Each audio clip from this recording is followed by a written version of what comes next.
अस्सलाम वालेकुम guys, I hope आप लोग सब ठीक ठाक हो, मज़े में हो, फर्स्ट क्लास हो। अब इस वक्त मैं देख रहा हूँ कि एक बहुत बड़ी डीमोनाइजेशन जो हो रहा है वो हो रही है। किस चीज़ को लेकर? ऑल्ट कॉइन्स को लेकर, कि ये सबसे बड़ा हमारा गलत फैसला था। हम ऑल्ट कॉइन्स में क्यों आए, हमने इसमें क्यों इन्वेस्ट किया।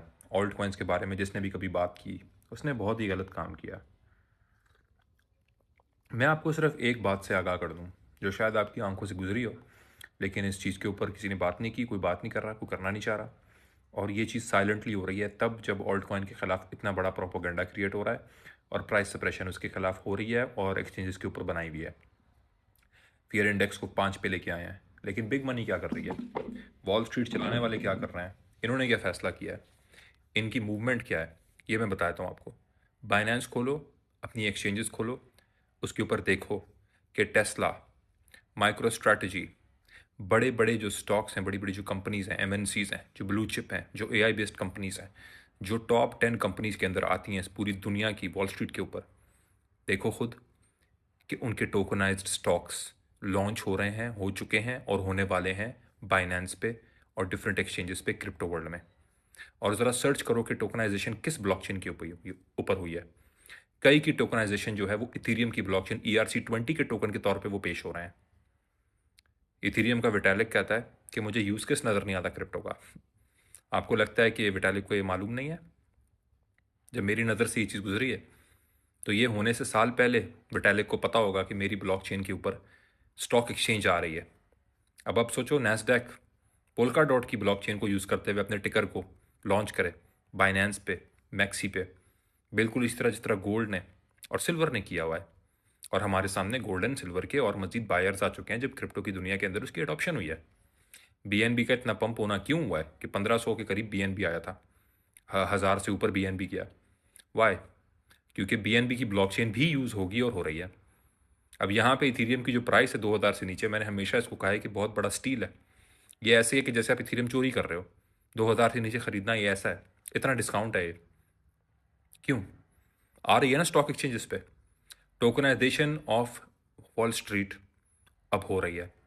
ये सबसे बड़ा फाइनेंशियल रेवोल्यूशन है, एवोल्यूशन है, जिसके बारे में मैं पिछले 5 साल से कंटेंट बना के आपको आगाह कर रहा हूँ। याद है वो वक्त जब मैं वीडियोस बना के आपके सामने पेश होके बैठा करता था, आप लोगों से हम कलाम होता था और आप लोगों को बयान करता था कि ये वॉल स्ट्रीट वाले जो आज मजाक उड़ाते हैं क्रिप्टो का, JP Morgan's, black rocks, wall street, ये जो मजाक उड़ाते हैं, मजाक बनाते हैं, इसको जो है वो बिगर फूल थ्योरी कहते हैं। ये लोग एक दिन खिंचते हुए इसकी तरफ आएंगे और आज हमें वो चीज़ नज़र आ रही है। तो मेरी आपको इसीलिए तंबी है, बात है, ओपिनियन है, मशवरा है, मेरा अपना एनालिसिस है, एक्सपर्टीज़ है, जो अल्लाह का शुक्र है। जो चीज़ अभी हमें होती हुई नज़र आ रही है वो सालों से और कई सालों पहले मैंने कॉल आउट करके आप लोगों से शेयर की थी। ये है वो financial crypto blockchain based revolution evolution जिसकी मैं बात करता चला आ रहा हूँ। और इस टाइम जो ऑल्ट कॉइन्स की प्राइसेस दबी हुई हैं इतना, जिसमें इथीरियम भी है, डॉट भी है, BNB भी है, XRP भी है, सोलाना भी है, ये जो दबी हुई हैं प्राइसेस, ये प्राइसेस हमें शायद कभी दोबारा ना मिलने को नसीब ना हो हमें। एटलीस्ट बेयर बॉटम्स में नसीब हों, लेकिन कभी हमें ऐसे नसीब नहीं हो सकती। क्योंकि जो एडॉप्शन आ रही है अभी, ये ट्रिलियंस ऑफ डॉलर की इंडस्ट्री ब्लॉकचेन पे आ रही है, इथीरियम के नेटवर्क पे आ रही है। तो आप लोगों को लगता है कि इसका इथीरियम की प्राइस पे, सोलाना की प्राइस पे, इंडेक्सेस की प्राइस पे, ब्लॉकचेन्स की प्राइस पे कोई फ़र्क नहीं पड़ेगा? क्या ये अडॉप्शन नहीं है? इथीरियम की ब्लॉकचेन इस्तेमाल नहीं होगी? ये इतने बड़े बड़े अपग्रेड इतनी जल्दी जल्दी इथीरियम ने, पोल्का डॉट ने, इन्होंने क्यों मारे हैं 2025 में, जब मार्केट दब के रही हुई थी, नेगेटिव सेंटिमेंट्स मार्केट में हाई थे, एक तरफ फ्लैश क्रैशेस और एक तरफ ये अडॉप्शन। देखें, आप लोगों की मर्ज़ी है, आप लोगों ने क्या करना है, आप लोगों की अपनी मर्ज़ी है, क्योंकि आप लोग ज़िम्मेदार हो अपनी ज़िंदगी के अंदर लिए हुए फाइनेंशियल फैसलों के।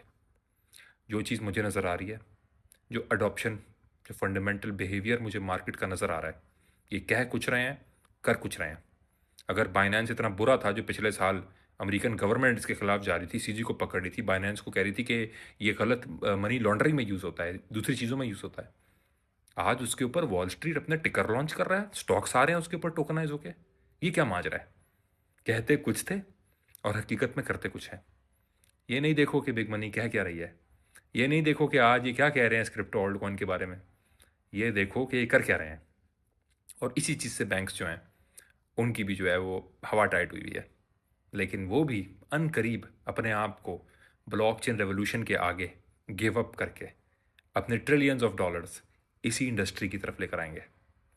बाकी आप लोग को जो बेहतर लगता है करें, अल्लाह जानता है कल क्या होगा। लेकिन अब तक जो चीज़ें नज़र आ रही हैं होते हुए, जो सालों पहले मैंने कॉल आउट की थी, मैं उसके तवस्सुस से और उसके हवाले से मैं आप लोगों से हम कलाम होकर ये बात आप लोगों को कहना ज़रूरी थी। थैंक यू सो मच, जज़ाकल्लाह।